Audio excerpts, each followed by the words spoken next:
খুলনায় ইন্টার-এইডের উদ্যোগে কৃতি শিক্ষার্থীদের মাঝে শিক্ষাবৃত্তি প্রদান।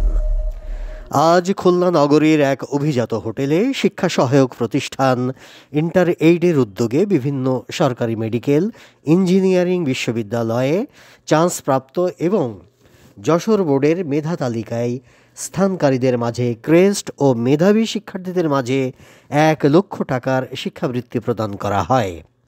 উক্ত সেমিনারে আলোচক হিসেবে উপস্থিত ছিলেন নর্থ ওয়েস্টার্ন ইউনিভার্সিটির সহকারী অধ্যাপক শেখ মাহরুফুর রহমান ও খুলনা বিশ্ববিদ্যালয়ের পরিসংখ্যান বা রাশিবিজ্ঞান ডিসিপ্লিনের আব্দুর রহমান। সেশন চেয়ার হিসেবে উপস্থিত ছিলেন সিটি গার্লস কলেজের সহকারী অধ্যাপক মোহাম্মদ আজিজুল হক। অন্যান্যের মধ্যে অভিভাবকবৃন্দ, কৃতি শিক্ষার্থীরা উপস্থিত ছিলেন।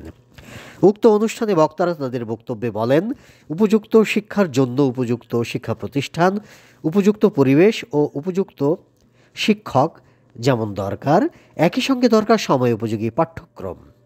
সময়ের প্রয়োজনে যুগের সঙ্গে তাল মেলাতে শিক্ষাক্রম উন্নয়ন, সংস্কার বা পরিমার্জনের প্রয়োজন হয়।